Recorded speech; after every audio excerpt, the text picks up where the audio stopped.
Time for a spoken word on the market for February with our chief equity strategist, John Blank, who joins us remotely via Skype from his office on the West Coast in Los Angeles. John, you say that there's been a reduction in global macro risk. In other words, a reduction in the chance of a disaster or contagion effect has occurred from what is happening in Europe. That's actually helping our market. That's actually why the market is hitting new highs now. Absolutely, Terry. You've paraphrased my thoughts absolutely perfectly. What I think I would like our viewers to remind themselves of is how we got down to 1150 and 1120 in the stock market a year and a half ago. And that was in 500 and 600 point swings, massive volatility on a daily basis coming out of worries in Europe.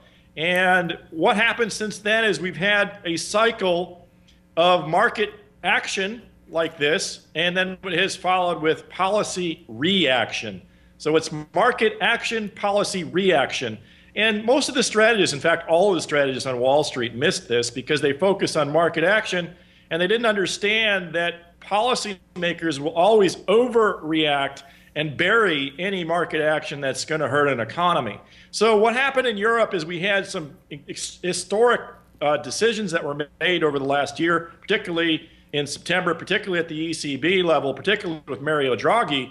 And this has stabilized Europe's financial situation.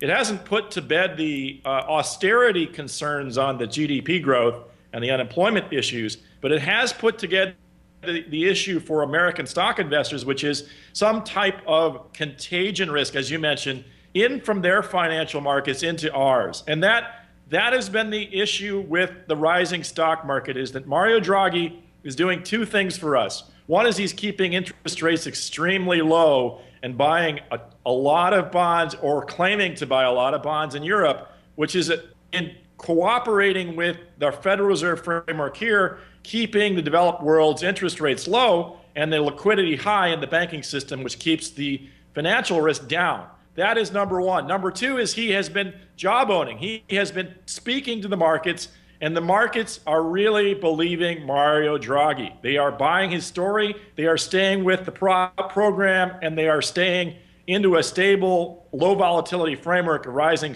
risk and rising stock markets because they believe in Mario Draghi's ability to contain what's going on over there. And so it does not mean we're done with it, Terry. It just means we've got a better situation on our hands. For us, John, as long as the markets believe it, then that's a good thing. That's it, Terry. I mean, it's a very interesting world for us because, everybody's told us to believe that the world is now centered in China and growth is centered in China. And lo and behold, the last 2 or 3 years, we've had to spend a lot more time focusing on Europe. And, this is what we all need to remind ourselves of I was watching Tony Blair on the BBC the other night, and he said, why will England stay in the EU or should not leave it? And he said, because we have no choice. We have a world to compete in. We have to have the power. We have to have a centralization. We have to stay in some type of framework with the rest of the world's growth. So Europe, surprisingly, has become the focus of our markets. And that is no different now with low volatility and rising markets than it was with high volatility and falling markets.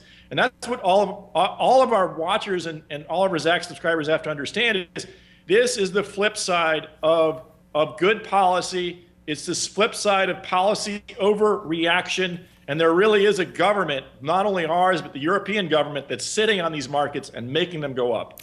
Okay, you took a fresh look through the Zach's industry rank and came up with some interesting results, namely personal side of consumer staples and consumer discretionary being very highly ranked at this point. Personal products, home furnishing appliances, apparel, leisure activities, and packaged foods ranked very well. So for investors who are looking to search out industries to maybe isolate some stocks in for investing, those are some good industries? Yes, I think so, Terry. This isn't a wealth effect that's coming out of the higher stock markets in the United States. So anything that's personal, casinos and gaming, retail shopping, personal products like we mentioned, home appliances, smaller remodeling efforts around the house. All of these things get moving when you get a stock rise like we've seen. And that's really critical. And the other part of it is the financial system, the M&A activity, the company balance sheets interest in investing in the finance world. All of this home finance, mortgage finance, all this stuff gets easier when there's stronger balance sheets in households. And right now, what's interesting, Terry, is we have seen a 15% fall in household balance sheets from real estate, but it's stable. But in the middle of that, we've seen a 15% rise and now a 20% rise in stock markets. So we're actually, in an overall context, Terry, we have more balance sheet wealth in personal households in the United States than we did at 2006 and 2007 peaks.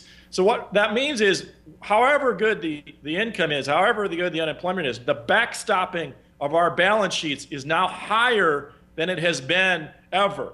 And that is another source of support. And that's why we're seeing these consumer discretionary and consumer staples, personal related activity, feed back into that stock market, because that's where the growth is. That's where the spending can happen now.